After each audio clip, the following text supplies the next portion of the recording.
Allô la famille, bonjour et bienvenue dans cette autre livraison, comme je le disais à l'entame de cette émission de votre production. On vous embarque, on a le plaisir aujourd'hui d'explorer un univers puissant, ô combien viscéral, mais surtout poétique, d'un amoureux de l'art.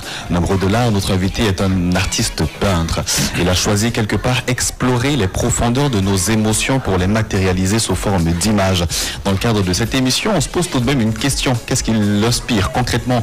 Et son vécu et son parcours. On essaiera en tout cas de répondre plus ou moins à cette question. Ces œuvres, dans tous les cas, parlent de résilience, parlent d'ambition. Ces œuvres également nous donnent de nous questionner. Moi, le premier qui n'a réellement aucune éducation profonde en ce qui concerne la chose de la peinture, lorsque je vois ces œuvres, je me questionne. On parle également de technologie parce que je vois parfois, il y a quelques casques de réalité virtuelle. On a l'occasion, mesdames, messieurs, d'avoir l'homme qui s'appelle Andomen. Il est avec nous, mesdames, messieurs, Lewis Andomen. Bienvenue. J'espère que tu t'es plus ou moins reconnu dans cette introduction improvisée. Comment tu vas? Bonjour, ça va? Bonjour. Alors, ça va très bien. Une fois de plus, merci. Ouais. Merci de m'avoir invité ici. Et je suis très honoré. Non, le plaisir d'être dans vos locaux. Le plaisir est le nôtre. Je peux dire que la description de tout à l'heure était tout simplement magnifique. Hein. Ouais. Je me suis parfaitement reconnu et voilà, peut-être même plus. Hein. Ouais, peut-être plus en fait. Je me suis senti en fait, je sais pas comment je peux dire, valorisé d'une certaine manière, un peu comme moi, quand même, lorsque je valorise en fait mes sujets dans mes tons. Mais ça c'est bien dit, merci énormément. Ouais, c'est entre artistes. Hein. D'où te vient quelque part cette envie profonde de toucher des couleurs, de tutoyer des toiles, finalement d'exposer ta vision, de présenter ta vision du monde au travers de la peinture? Ça te vient d'où cette passion? Bon, en fait, il faut dire que déjà, je suis une personne passionnée. Ouais. Passionné dans tout ce que je fais. Mais lorsque je parle de passion, je me décris en fait comme étant une âme artistique. Une âme qui ne force pas tout ce qui a trait à l'art. Et lorsque je rentre dans ce contexte artistique, je m'identifie plus dans les arts plastiques et également dans la musique en fait. Ouais. Mais je suis plus ma sensibilité en fait étant plus vers la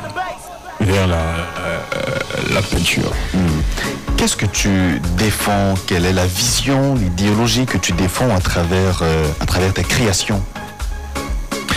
Bon, à travers mes créations, je touche tout simplement la sensibilité humaine. Hein. Étant un être très sensible, ouais. Une personne de très dur, on va dire. Bon, beaucoup de personnes disent souvent ça, que je suis très froid. Ouais. Mais au fond, je me définis en fait comme une personne de très sensible, d'hypersensible en fait. Ouais. Et dans mes travaux, c'est en quelque sorte cela que j'explore. Je travaille sur la sensibilité humaine à travers... je matérialise cela à travers l'expression corporelle. Je transcende tout simplement des personnages, des personnes frustrées, ouais. Ou bien des personnes sous tension en fait, dans des univers contraires à leur réalité quotidienne. Ça veut dire, j'explore une forme de dualité en fait entre le corps et l'âme. Ouais. Dans un contexte en fait inhabituel, des sujets en fait qui me sont présents quoi.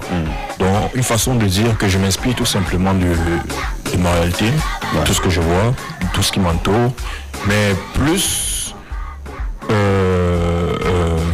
une réalité qui tourne autour de la condition humaine et de la sensibilité en fait à travers le langage corporel. Ouais. Donc c'est un peu ça en fait mon travail. Lorsqu'on sillonne quelque part les vestiges de ton passé et qu'on tend le micro à celles et ceux qui t'ont connu il y a de cela plusieurs années, pour eux, tu milites quelque part au travers de tes œuvres, tu luttes, tu présentes des luttes. Tu explores également la renaissance. Maintenant, lorsqu'on sillonne les sentiers de ta vie d'un point de vue actuel, il y a une question qui me taraude à moi particulièrement l'esprit. Est-ce que ton art, finalement, est une forme de thérapie, d'abord d'un point de vue strictement personnel? Bah, bien sûr, justement, parce qu'en fait, il faut noter que moi, j'étais une personne, j'étais très délinquant. très, j'étais délinquant, j'étais vraiment, en fait. Mais en côtoyant le monde de l'art, ça m'a recadré d'une certaine manière. Ça m'a adouci, ça m'a, comment je peux dire, ça m'a ramolli. Voilà, ça m'a dompté. Merci. Ça m'a dompté en fait. Aujourd'hui, je peux dire que je suis en phase en fait avec mon art. Donc, je ne suis pas forcément, je suis pas obligé de chercher mes inspirations très loin. Je m'inspire, on va dire, à 80% de moi d'abord. Donc, ça veut dire, avec mon image ou bien avec mon vécu, je peux faire plusieurs séries de peintures, par exemple, tout en inspirant, en fait, de ma personne. Donc, pour revenir dans le contexte, ça m'a vraiment, en fait, recadré. Je me suis vraiment connecté avec ce monde-là. Et là, je me suis vraiment laissé emporter. Je me suis vraiment laissé emporter et j'essaie tout simplement de continuer dans cette lancée et j'essaie de transmettre et j'essaie d'apaiser les cœurs à travers mes toiles. Quand on explore les sentiers de la vie d'un artiste, on se rend compte que généralement, tel que tu l'as parfois également signifié dans ton argumentaire, il s'inspire parfois de son entourage. Mais il y a cette bonne dose de subjectivité, sa propre sensibilité, et ça encore tu l'as présenté tout à l'heure. Mais l'équation qui est parfois difficile quelque part à résoudre, c'est que notre vision du monde, notre sensibilité soit légion, soit comprise non seulement, mais aussi partagée par d'autres. Est-ce qu'aujourd'hui tu peux dire que celles et ceux qui regardent, observent tes toiles, ceux qui constituent aujourd'hui ta communauté, est-ce qu'ils comprennent réellement ton art? Bon, en fait, oui, je vais dire ça. Parce que j'ai vu des personnes pleurer devant mon travail. Et pour un artiste, c'est le must. Pour un artiste, c'est... Comment je peux dire, c'est le haut niveau parce que l'art elle est, comment je peux dire ça, l'art c'est l'émotion en fait. C'est l'émotion qui fait en sorte qu'on puisse acheter une toile au prix que tout le monde connaît. Par exemple, vous voyez, il y a des toiles peut-être des artistes comme les Pablo Picasso qui ont été vendus à des centaines de milliers de dollars ou bien d'euros et tout. Ce qui est dommage, c'est que c'est toujours après la mort. Après, on reviendra quand même dessus. Voilà, par exemple. Et ici au Cameroun, il y a des artistes en fait qui ont réussi à faire des exploits pareils. Parce qu'ils touchent en fait une certaine sensibilité au niveau de leur public en fait. Et moi, au niveau de mon public, je pense que aujourd'hui, même si je ne signe pas une œuvre, ça veut dire lorsque je finis de travailler, une peinture, même si je ne la signe pas en mettant peut-être honte même ou Lewis. Les personnes sont mon public en fait, il est apte à reconnaître mon travail, à reconnaître mon écriture sur une toile, à reconnaître que ça, cette écriture c'est Lewis. C'est lui ça. Même si c'est que je ne signe pas en fait. C'est une façon de dire forcément mon public en fait. Parle-nous s'il te plaît de ton processus de création. Tu parviens quelque part à faire ce qu'on appelle la narration visuelle à travers tes toiles. Parfois tu n'as pas besoin d'être là pour expliquer, on ressent, on comprend réellement le message. Quand même énormément d'équations. Oui, bien sûr. Tu fais comment pour arriver à ce niveau d'expression de ton art? Bon, déjà moi je suis un artiste figuratif. Je suis plus axé sur la forme que sur la couleur. Donc je travaille plus avec des personnages réels. Je peux dire je suis un peu photoréaliste en fait. Donc je m'inspire des images. Mais sauf que ces images-là, je les conçois d'abord. Parce que tout dans la vie, pour moi, d'après ce que je sais en tant qu'artiste, c'est le concept. Une fois que tu as ton concept, tu essayes tout simplement de mettre en place en fait un processus qui pourra te permettre de réaliser en fait, d'arriver au résultat final. Et tout simplement c'est ce que je fais. Lorsque je projette une toile, parce qu'il faut notifier que chez moi, en fait, je ne suis pas un artiste qui est permanemment en atelier en train de créer. Non. Moi, je suis un artiste un peu... Je me décris souvent un peu comme Hiro Nakamura. J'ai des visions, en fait. Lorsque ça vient, ça m'apparaît, en fait, comme des révélations, quoi. Et... quitte à moi de faire tout pour que cette vision-là, en fait, ne parte pas et qu'elle se matérialise. Même si elle ne se matérialise pas à 100%, mais que ça soit une pâle copie de ce qu'il y a dans ma tête, en fait. Donc, lorsque je veux réaliser une œuvre figurative, par exemple, et que je sens que j'ai besoin peut-être des sujets réels, ça veut dire des personnes réelles, physiques, je fais appel à mon entourage. Et si c'est un enfant que je vois, je dis, top, viens, place-toi ici, fais comme ça. En fait, histoire de me rapprocher de ce qui est dans ma tête. Histoire de me rapprocher. Et lorsque j'ai la photo parfaite qui va traduire la meilleure expression, ou bien l'expression en fait adéquate avec ce que je veux transmettre dans mon travail, je la matérialise simplement. Après avoir pris cette photo, je la redessine en fait sur la toile. Et voilà, le reste c'est tout simplement une espèce de meublage, hein, et un processus d'étapes de peinture qui vont tout simplement du dessin. Après, il y a une étape, après le dessin qu'on appelle l'étape de fixation en fait. Après avoir fixé ce dessin, il y a maintenant ce qu'on appelle les glacis. Après les glacis, il y a la pose des couches, les premières couches. Maintenant tu matérialises les zones d'ombre, tu matérialises les zones de lumière. Après, tout va en fait de soi, hein, d'un artiste à un autre. Et moi, je suis une personne un peu très, comment je peux dire ça, très perfectionniste en fait. Donc je prends mon temps et j'essaie toujours d'aller au-delà des couches et de les superposer en fait, jusqu'à avoir le résultat escompté en fait. Comme on dit souvent chez nous, on avait un terme en atelier, on appelait ça l'EFR, effet final recherché. Ça te prend généralement combien de temps en moyenne pour réaliser une toile entièrement? En fait, la réalisation des toiles chez moi vont d'une toile à une autre. Hein. Il y a des toiles... Si on prend quelques cas d'espèce, tu vois, peut-être on commence par cette toile-ci. Ouais, ça c'est l'un de mes coups de cœur. Hein. Bon, en tant qu'artiste, je produis souvent des œuvres, c'est comme mes enfants. Hein. Comme un artiste chanteur qui fait des disques.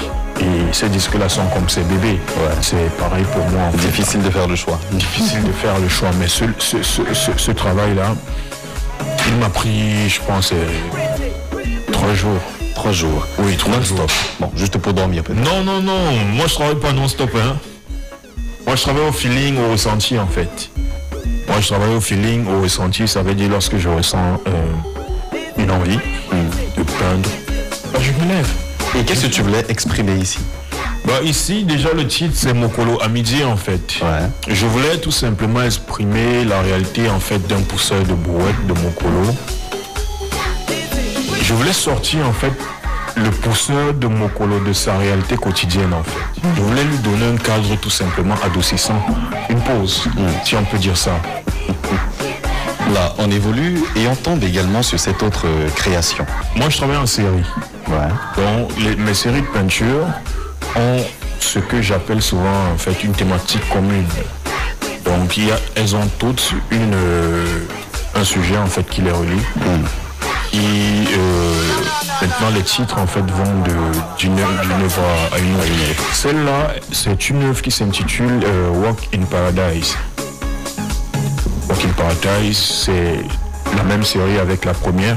Je voulais tout simplement couper en fait les travailleurs de Accra. Accra, je pense au Ghana, oui. De Accra qui travaillent dans des espèces de marécages. Ils portent des caisses, pêche et tout. Je voulais tout simplement les couper de cette réalité-là et les amener dans un monde en fait de merveille, dans un monde hyper apaisant, pour leur donner une certaine, je sais pas comment je peux dire, une certaine paix intérieure, une certaine gaieté quoi. En fait, je voulais enrichir en fait leur quotidien quoi. C'est tout simplement ça, en les transcendant dans des univers de rêve. Allez reprendre la toute dernière image, celle-ci. Voilà, en fait, cette image, je l'appelle Stad Garden, ouais, c'est ça.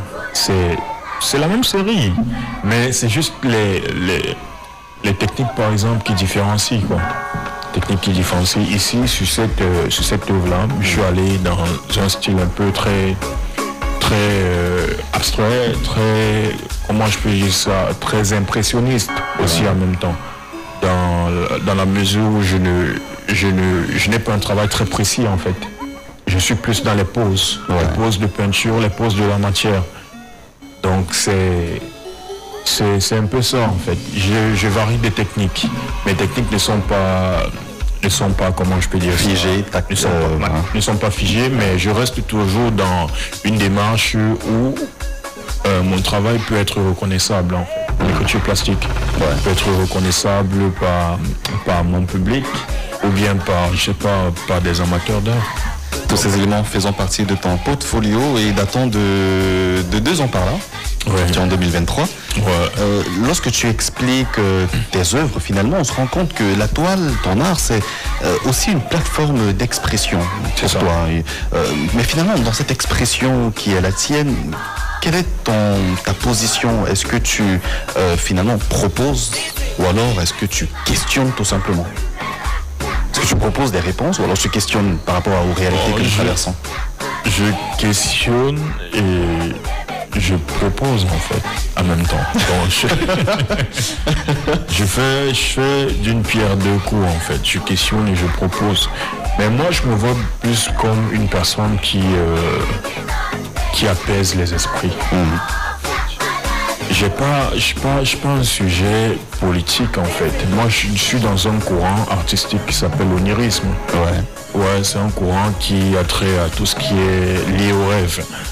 Donc moi, tout ce que je fais, c'est de faire rêver mes sujets en fait. Quel est le meilleur souvenir que tu gardes jusqu'aujourd'hui, que ce soit l'une de tes représentations ou même l'une de tes créations par rapport au public, au ressenti du public? Le meilleur souvenir que tu gardes? Bon, c'est une dame qui m'avait acheté toute une collection en 2021 avec le biais de Landry Bassi, qui est mon commissaire d'exposition et mon curateur également, avec qui je travaille, c'est mon tonton. Bon, la dame... Bon, il y a aussi Monsieur Costa, je veux même dire le tout premier acheteur, en fait, collectionneur qui s'était acquéri de mon travail. C'est lui, en fait, qui m'avait, en gros, acheté mon tout premier toile. Il avait payé à combien cette toile-là? Cette toile-là, il avait eu, je crois que c'était 700 000. 700 000 lors d'une expo, de ma première expo en 2021, ma première expo solo en 2021. Et il a eu de manière, comment je peux dire ça, de manière simple quoi. Instinctive. Voilà, instinctive. En fait, il m'a dit, écoute, ton travail, il me plaît en fait. Ça coûte combien? Ça. Il m'a dit ça coûte combien? Ça coûte combien? Il m'a dit bon, tiens. Tu dis que tu travailles même sur quoi là, même sur ton tableau aussi. Mais ça me parle, il y a un truc, explique-moi un peu. Bon, quand je commence à détailler, en fait, au monsieur, il me dit écoute. Et puisque c'était un grec, et justement le thème de l'expo c'était ataraxie, justement qui est un mot tiré en quelque sorte on dit ça, la mythologie grecque, ataraxie avant, et ataraxie qui symbolise en fait qui signifie la paix du cœur. Et l'œuvre en question s'appelait Déconnexion. C'était tout simplement une œuvre qui expliquait en fait, qui démontrait en fait une certaine forme de déconnexion du passé pour un futur en fait meilleur quoi. Une concentration sur le présent et un futur meilleur.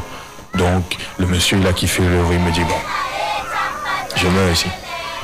Décroche ça, je me donne. Ça va, je dis non, monsieur, on peut pas décrocher maintenant en fait. On décroche après l'expo, machin. Il me dit non. Je reste là tout de suite. Et là, je suis décroché là tout de suite. Non, mais après l'expo, on lui a donné en fait. On lui a expliqué et tout, mais lui il voulait carrément en fait partir. Il voulait pas que quelqu'un propose un prix peut-être au-dessus. Il voulait, il y a aussi Youssoufa, le rappeur qui m'avait fait aussi un très bon retour en fait sur mon travail par le biais de Art Design Africa à Paris lors de mon exposition en France en 2021. Oui. Et il y a beaucoup de personnes. Hein. Donc il y a tellement de souvenirs, mais sans vous mentir, le meilleur souvenir que je garde depuis que je suis artiste, c'est mes souvenirs dans l'atelier de l'artiste Jean David. Pourquoi? Parce que c'est lui qui a fait de moi ce que je suis. C'est mon père spirituel. C'est ce monsieur qui m'a concrètement enseigné la peinture. C'est lui qui m'a montré tout ce que je sais jusqu'à aujourd'hui. C'est lui qui m'a montré la voie, en fait. C'est lui qui a dessiné, en fait, l'artiste que je suis. Parce que, il faut dire, j'avais du talent. Mais c'était, en fait, un talent mal encadré, en fait. Et lorsque j'entre dans l'atelier de ce monsieur, c'est lui qui forge, en fait, non seulement la personnalité d'artiste que je suis, et c'est lui qui forge également la personnalité d'encadreur artistique que je suis. C'est un univers qui malheureusement n'est pas très connu et très médiatisé comparativement à d'autres. Mais après, sauf erreur de ma part, le prénom, Jean David, qui est un prénom composé, revient généralement dans cet univers-ci. Et lui, son académie permet finalement à plus d'une personne de comprendre non seulement, mais de vivre également de leur art. Je pense que tout récemment, si je ne m'abuse, si on parle bien de la même personne, ils sont actuellement du côté de la France. De la France, c'est ça. Justement. C'est forcément quelqu'un qui œuvre comme il se doit. Après, je pense qu'ils sont également très nombreux dans ce contexte, donc c'est bien de rendre hommage, c'est magnifique. La toile la plus chère que tu as eu à vendre, c'était combien? La toile la plus chère que j'ai eu à vendre, c'était combien? La question camerounaise, tu vois. Je sais pas, hein. Mais moi, très souvent, je vends en série, en fait. Et très souvent, c'est pas moi qui m'occupe, en fait, des ventes. J'essaie, en fait, de décentraliser les choses. Parce que moi, je travaille très souvent avec des curateurs. Lorsque j'organise une expo, surtout même qu'il y a une expo... on va en parler dans quelques instants, Ouais, je travaille souvent avec des curateurs, des commissaires d'expo. Je vends souvent en série, hein. Mais ma plus grosse vente a été en 2022 lors de ma deuxième expo solo à Taxi 2 où j'ai complètement tout vendu. Hein. Toutes les pièces. En fait. L'on tutoie, quelle somme à peu près On tutoie peut-être, je sais pas, peut-être 3 millions 500. Et où est-ce que tu as ce genre d'entrée combien entre concrètement dans ta poche en fait? Parce qu'on sait que c'est toute une équipe. Justement, c'est toute une équipe en fait. Ouais. Ça se... Bon, je vais pas me mettre à dévoiler. C'est vrai qu'on peut l'attendre en bas.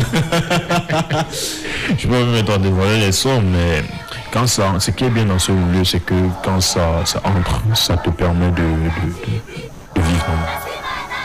Et de continuer en tout cas de peindre. C'est ça. Mais tu sais, toi, ton problème, bon, c'est pas un problème, c'est juste une blague que je veux faire.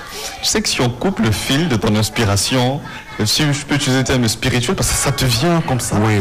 C'est fini, quoi. Tu vois, tu peux dormir un jour. Non, ce n'est pas fini. Ah bon? Je vais essayer de retransmettre ça dans un autre art. Ah. Tout simplement. On oublie également d'autres passions. Voilà, en fait. Il y a la musique également. Il y a la musique également. La musique, parce qu'il faut le dire, je suis très bon beatmaker. Ouais, je fais des prods, j'ai travaillé avec beaucoup d'artistes également. Voilà, c'est aussi une passion parallèle en fait, que j'essaye tout simplement de jumeler en fait mon monde, mon monde mon univers artistique en tant que peintre et mon univers artistique en tant que, je sais pas, musicien, quoi. Allez, grosse actualité, ce sera au cours de ce mois-ci, le mois de juin. Eh bien, comme hier, nous sommes c'est un rendez-vous artistique inédit dans cette ville, à Douala. 11 artistes plasticiens, mais autour d'une mémoire partagée, exposent leurs œuvres dans la galerie Annie Kadji. Je découvre moi-même cette galerie quelque part. Eh bien, ce sera du 16 au 21 juin 2025, une exposition qui propose un voyage virtuel et émotionnel. Comment est-ce qu'on prépare une telle exposition ? Préparer une telle exposition, déjà, c'est connaître en fait le thème de l'expo. C'est déjà se plonger dans le thème de l'expo et voilà. Essayer de faire, soit concevoir des œuvres qui vont dans le cadre de la thématique de l'exposition, soit si à l'atelier tu as des œuvres qui vont déjà dans cette thématique-là. Tu sais tout simplement de soit les rafraîchir, soit de les mettre en fait en condition pour que lorsque ça aille dans l'expo, ça capte tout simplement en fait avec non seulement la scénographie et aussi le contexte de l'expo en fait. Et toi tu as préparé cette expo pendant combien de temps ? On va dire je n'ai pas encore préparé l'expo. Attends, mais c'est dans quelques jours. Ouais, je peux inviter. Tu n'as aucune toile, rien de disponible pour le moment ? Mais ce qui est sûr, c'est que je serai à l'expo et je vais assurer. Ça c'est vrai que tu es camerounais, donc du coup on comprend. Mais comment c'est incroyable, tu joues avec tes propres nerfs en fait. Non, je ne joue pas avec mes propres nerfs en fait, c'est que je maîtrise déjà mon carnaval de travail. Ouais. Donc du coup, je suis plus stressé d'une certaine manière en fait lorsque j'ai des expos par exemple. Donc je sais déjà, là par exemple, je sais que je dois préparer deux toiles. Et les 2 toiles en fait, ça me prend en moyenne moins d'une semaine pour préparer les 2 toiles. Ouais. Aussi en fonction de la thématique du travail de l'expo. Là, c'est pas obligé en fait. De nos jours, on retrouve plusieurs artistes qui sont très réalistes, très hyper réalistes. Moi, étant un artiste qui varie des styles, je peux proposer de l'abstrait.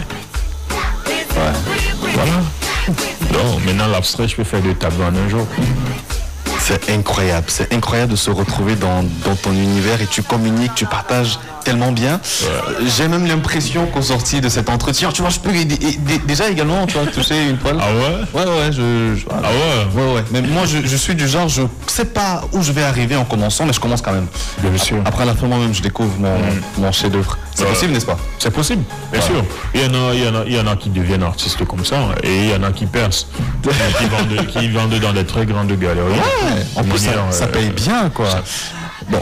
Pour sortir peut-être de cette exposition, je rappelle que ce sera du 16 au 21. Celles et ceux qui sont amateurs, mais surtout amoureux également de l'art plastique, n'hésitez pas à y être. Vous allez certainement, vous aurez l'occasion de rencontrer notre invité. Bon, je rappelle que l'exposition propose un voyage visuel, comme je l'ai dit, et émotionnel à travers des tableaux qui parlent d'histoire, d'héritage, de blessures, mais aussi de fierté et de cohésion. Tu nous as expliqué ton processus artistique tout à l'heure. On sait plus ou moins dans quel bain tu seras d'ici quelques jours et comment ça va se passer concrètement. Si tu as besoin d'un modèle, prends tout le monde sauf lui. Ah ouais. Il n'est pas très inspirant malheureusement.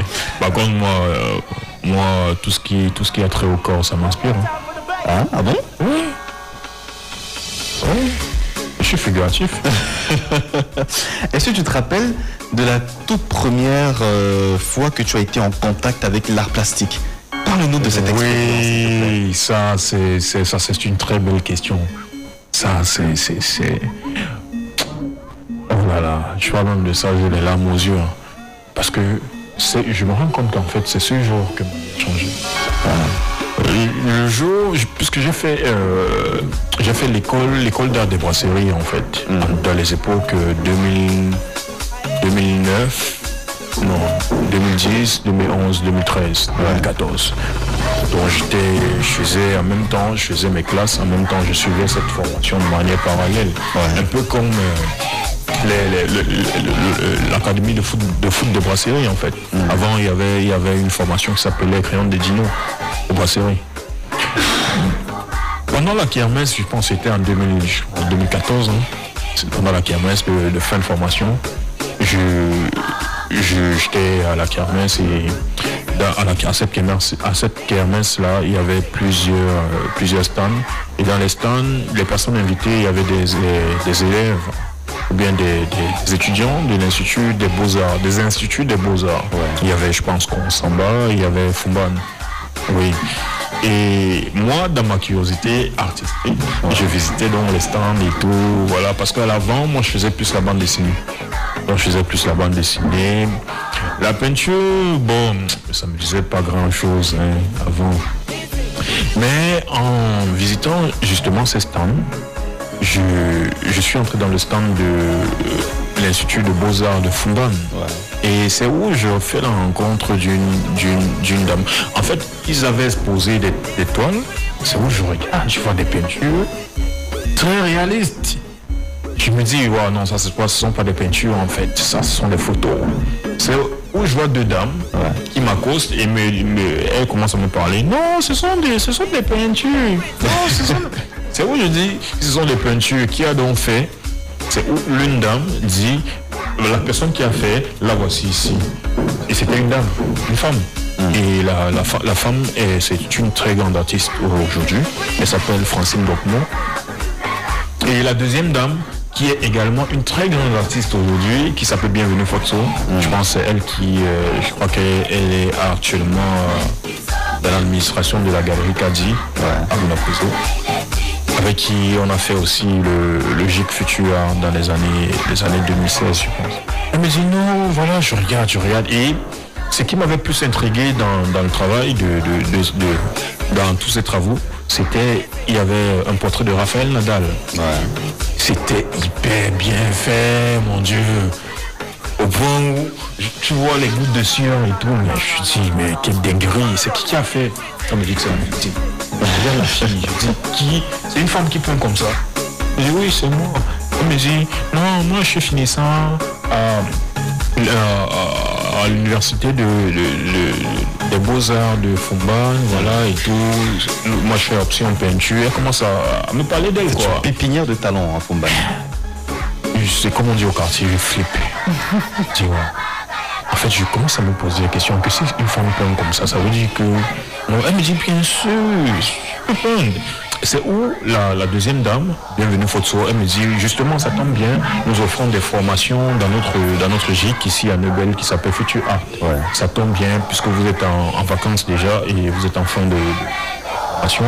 Tu peux continuer de l'autre côté à faire un stage parce que je vois que tu t'intéresses un peu à la peinture et tout. C'est où je dis bah bien sûr, pourquoi pas. Et c'est comme ça que une semaine après, je me retrouve là-bas. Je commence donc les cours de peinture avec notre encadreur qui s'appelle Maurice Lapéguès. Ouais.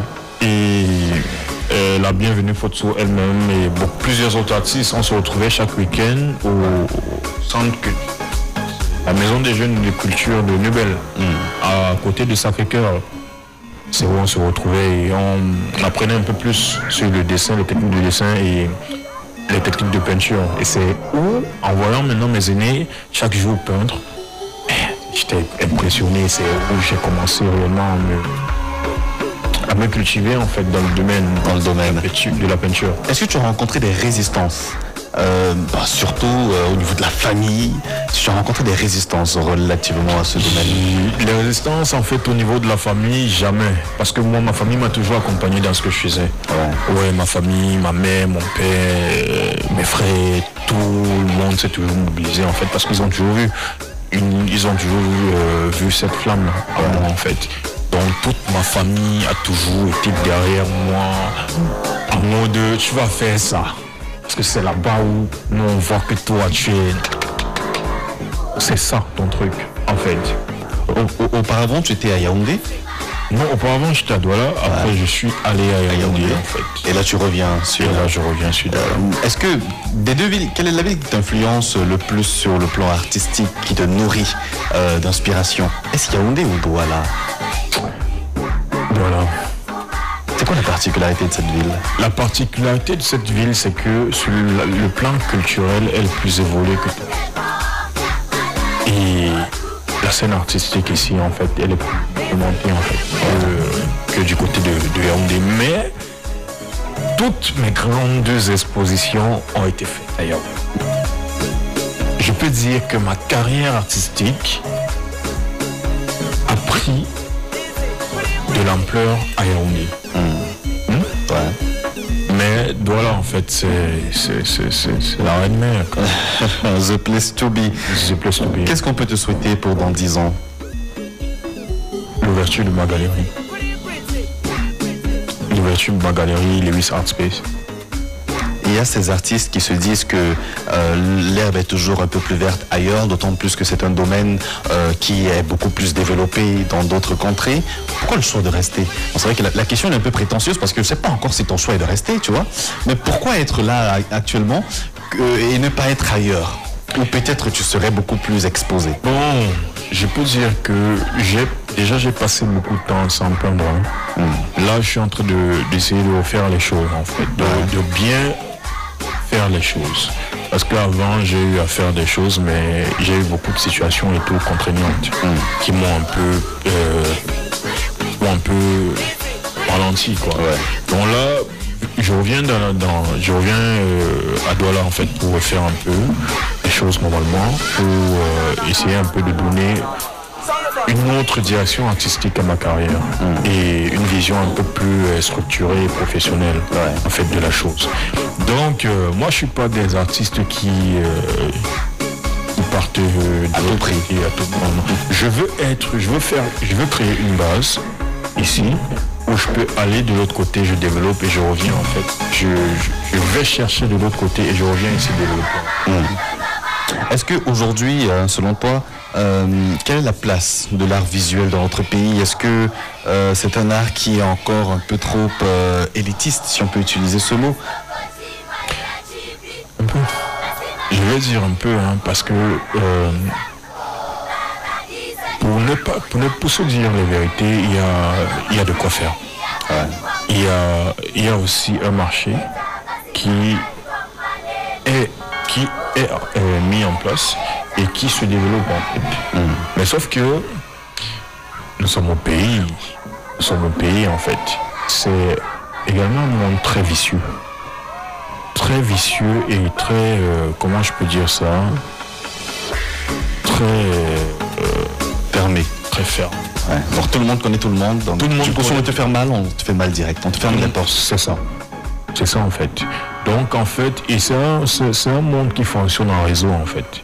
Si tu ne fais pas partie d'un réseau, c'est mort.